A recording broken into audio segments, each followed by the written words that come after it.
Il faut toujours commencer quelque part en fait. Parce que j'aime les chiffres. On se plonge vraiment dans le sujet. J'aime bien savoir en fait où je vais. Ça, c'est un côté aussi que moi j'aime beaucoup. Eureka FIP Bienvenue dans le podcast de l'École nationale des finances publiques. qui vous aidera à trouver votre voie. Aujourd'hui, nous accueillons Lisa. Lisa, est-ce que vous pouvez vous présenter brièvement votre parcours et qui vous êtes? Bonjour, je m'appelle Lisa, j'ai 24 ans et je suis agent administratif au service des impôts des particuliers de Saint-Lô et je suis lauréate du concours agencé de 2024. Aujourd'hui, quel est votre métier? En quoi consiste-t-il? Alors moi, je m'occupe principalement des particuliers, que ce soit sur leur démarche en ligne ou quand ils viennent en physique au guichet et on s'occupe de les renseigner sur leurs impôts. Quelle a été votre motivation première pour rejoindre les finances publiques? J'ai fait un service civique en 2022 et 2023 à l'accueil d'un service des impôts des particuliers, donc c'est ce qui m'a vraiment donné envie de passer le concours. Vous avez parlé d'un service civique au service des impôts pour les particuliers. Est-ce que vous pouvez me dire ce que vous aviez fait avant votre parcours scolaire jusqu'à ce service civique? Alors, je suis diplômée d'une licence en langue étrangère appliquée et après, comme je savais pas vraiment quoi faire après ma licence, je voulais m'orienter vers un nouveau domaine, donc c'est pour ça que j'ai fait le service civique. Alors, vous avez parlé de démarches en ligne pour le compte des finances publiques. Dans quel spectre est-ce que vous agissez vis-à-vis de ces démarches? Alors, un usager a un compte impôts.gouv. Depuis cet espace, il peut gérer son taux de prélèvement à la source, il peut nous contacter s'il a une question sur ses impôts ou sur une activité professionnelle qui lui rapporte un peu plus de revenus. Il peut aussi intervenir sur les changements de coordonnées bancaires ou coordonnées postales. Et nous, là-dedans, on va les aider à manipuler la structure impôts.gouv. Ça veut dire que quand ils ont des questions qu'ils n'arrivent pas à faire dessus, ils peuvent nous appeler ou venir au guichet et on va pouvoir les aider là-dessus. Alors, il existe également une application mobile. Est-ce que les démarches qui passent par ce canal sont différentes ou elles sont traitées comme les autres demandes des usagers? Elles sont traitées comme les autres demandes. Et est-ce que ces démarches en ligne, justement, prennent aussi en compte les changements de situation personnelle, par exemple d'état civil ou des changements dans le cadre familial? Oui, bien sûr, vous pouvez y accéder depuis un onglet qui s'appelle Gérer mon prélèvement à la source et à partir de ce moment-là, vous pouvez signaler tout changement, que ce soit un changement d'adresse, un changement marital ou la naissance d'un enfant. D'accord. Alors, j'aimerais qu'on revienne un petit peu plus sur votre parcours, en commençant par le concours. Je l'ai passé en octobre 2023. Combien de temps à l'avance vous vous y êtes pris pour avoir un ordre d'idée? Le concours est en octobre, j'ai dû m'y prendre à partir du mois de juin pour tout préparer. Et au moment de découvrir le sujet, au moment de dévoiler les questions, un sentiment de soulagement, un sentiment d'appréhension plus? J'étais soulagée parce qu'il y avait pas mal de questions que je connaissais, mais par exemple, il y a une catégorie mathématiques et cette catégorie m'a assez stressée parce que les questions me paraissaient assez compliquées. Et si quelqu'un aujourd'hui devait préparer ce type de concours, quels conseils vous leur donneriez? Ça serait de bien regarder l'actualité et de, comment dire, de travailler tous les jours, vraiment tous les jours. Donc, j'imagine qu'après l'écrit, il y a l'oral. Oui. Vous avez vu votre admissibilité, le fait que vous passiez l'oral. Pendant ce temps d'attente, qu'est-ce qui se passe? Alors, quand j'ai appris que j'étais admise pour l'oral, à l'époque où je l'ai appris, j'étais contractuelle, donc mes collègues m'ont pas mal aidée, m'ont donné des conseils pour gérer le stress, pour gérer l'oral et aussi pour travailler ma présentation parce qu'à l'oral, on doit se présenter et pour réviser quelques mises en situation que je pourrais avoir le jour de l'oral. D'accord. Et finalement, vous arrivez le matin de l'oral, vous passez cet oral. Est-ce qu'il y a eu des difficultés ou au contraire des facilités parce que vous avez eu un bon entraînement? Non, je pense que ça a été j'étais beaucoup moins stressée du fait que je me suis vraiment entraînée. Même la veille de l'oral, je me suis enregistrée avec mon téléphone pour ma présentation, pour les mises en situation que j'avais révisées. Donc le jour J, j'étais assez détendue, on va dire. Et ça dure environ combien de temps un oral? C'était 20 minutes, mais c'est passé extrêmement vite. D'accord. Et il y a un temps de questions, d'échanges, ou alors c'est vraiment que de la présentation? Non, on a 2 minutes de présentation de notre parcours et de nous-mêmes et après c'est les mises en situation, donc principalement des questions. Et quand vous voyez votre nom s'afficher sur la liste, C'est une fierté? C'est un sentiment de soulagement? Qu'est-ce qu'il y a eu? Alors, faut savoir que moi, j'ai été sélectionnée sur liste complémentaire. Donc le jour des résultats, j'étais pas sur la liste principale.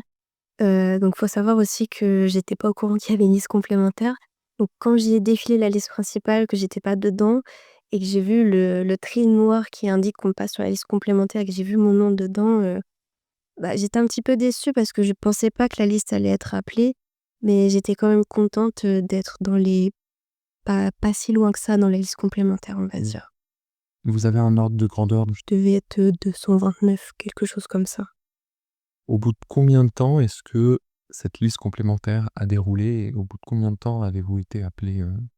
Alors, on a eu les résultats, fin janvier et la liste complémentaire a été appelée, fin mars, début avril. Et donc après cet appel, il y a eu forcément une entrée en formation. Comment ça se passe? Est-ce que vous avez d'abord dû choisir votre lieu de formation? Est-ce que c'est d'abord le contenu de la formation lui-même qui prime? Non, en premier on a dû choisir le lieu de formation. Donc on reçoit un message de l'ENFIP qui nous demande de faire des choix en fonction de l'ordre de préférence et après on a le résultat de l'école dans laquelle on est admise et ensuite tout s'enchaîne très vite, il faut trouver un logement. On a la date de rentrée qui était le 13 mai et voilà. D'accord, tout ça pour une formation initiale qui dure environ quelques mois, quelques semaines? C'est 2 mois et demi. 2 mois et Mmh. demi, d'accord. 2 mois et demi qui sont ensuite suivis d'un stage, d'une mise en situation? Comment est-ce qu'on appelle ça? Donc 2 mois et demi en formation, initiale, à l'école des finances publiques et ensuite on a une période de 1 an en tant que stagiaire dans notre lieu d'affectation. Et pendant cette formation initiale, est-ce qu'il y a eu des cours, des enseignements pour lesquels vous n'étiez pas préparé ou alors, pour lesquels vous vous êtes dit: «Ah tiens, j'ai ce cours-là cette année, je ne savais pas que cette matière existait». Alors, faut savoir que pour la scolarité d'agent, on reprend vraiment toutes les bases parce qu'il y a des personnes qui étaient déjà, contractuelles ou vacataires et d'autres qui sont totalement externes aux finances publiques. Donc on reprend les bases, que ce soit en économie, on fait un petit peu de droit, en comptabilité, mais surtout, présenter, ce que c'est les finances publiques, aux personnes qui sont externes. Et est-ce que vous avez eu des facilités du fait que vous aviez déjà fait un service civique dans le domaine? Oui, ça m'a énormément aidée, ne serait-ce que sur certaines notions qu'on a appris. On va dire que c'était déjà acquis de mon côté, donc pour les petites évaluations intermédiaires, c'était beaucoup plus simple d'y répondre que mes camarades. Et donc vous terminez ce stage, vous restez dans le service, dans lequel vous avez déjà fait votre stage ou alors est-ce que vous effectuez une mobilité? Non, à la fin du stage, on reste dans le service, on doit y rester pour une durée de 3 ans, sauf les personnes qui ont des priorités pour, rapprochement de conjoints ou autres motifs. À quoi ressemble une journée lambda du matin jusqu'au soir? Alors déjà, ça dépend du module horaire qu'on choisit. Moi, j'ai choisi le module horaire de 38h30.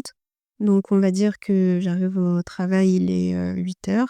Je me connecte sur mon ordinateur, je réponds à quelques demandes écrites. Parfois, on est de plage, téléphonique, soit le matin, soit l'après-midi. Donc si je suis l'après-midi, le matin, je fais plutôt des demandes écrites, je traite le courrier, je traite des déclarations aussi et l'après-midi, je fais du téléphone. C'est quoi la pire catastrophe qui peut se passer le matin quand vous arrivez, le pire cauchemar d'une personne à votre poste? Qu'est-ce que c'est? Le pire cauchemar, bah, je dirais que problème informatique, on a une application qui ne marche pas et forcément on peut pas répondre aux demandes écrites ou au téléphone. D'accord, donc c'est vraiment des problèmes d'ordre technique que vous redoutez le plus. Oui, voilà. Et j'imagine que dans votre travail, vous êtes inclus dans une équipe. Oui. Quelle est l'ambiance dans l'équipe? Alors, l'ambiance est très, très bonne, ils nous ont intégrés très facilement. Est-ce que vous pouvez me décrire la toute première mission que vous avez dû faire quand vous êtes rentré en fonction? On a traité, des demandes écrites et on a essayé d'y répondre, mais c'était principalement des changements d'adresse. Et aujourd'hui, vous êtes environ combien dans votre service? Je dirais qu'on est, environ 13 personnes. Aujourd'hui, l'équipe est au complet.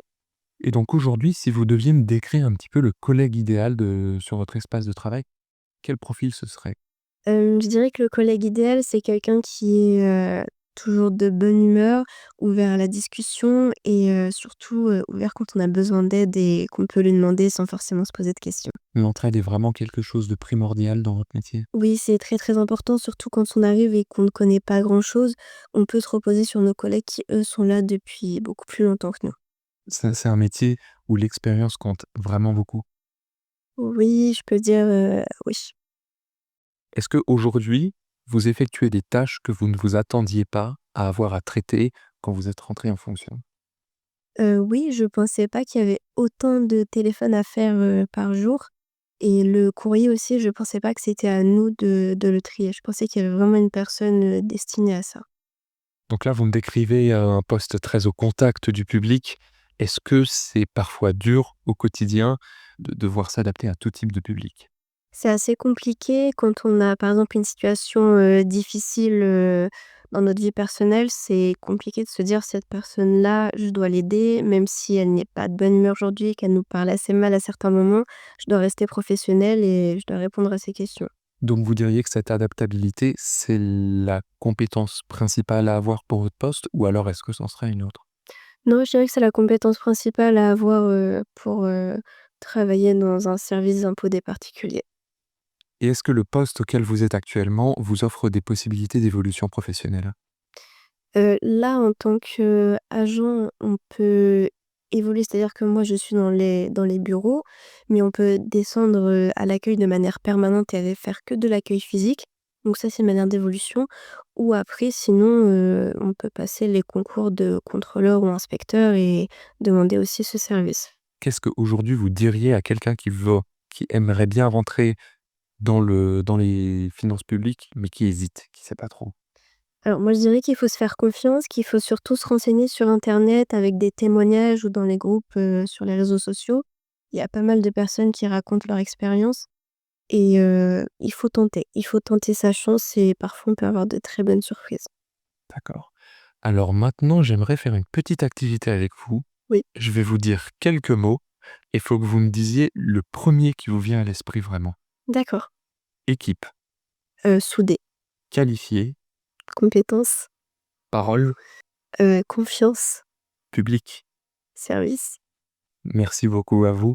Merci beaucoup à vous également, chers auditeurs, de nous avoir écoutés et puis nous vous disons à très bientôt pour un nouveau podcast de l'École nationale des finances publiques.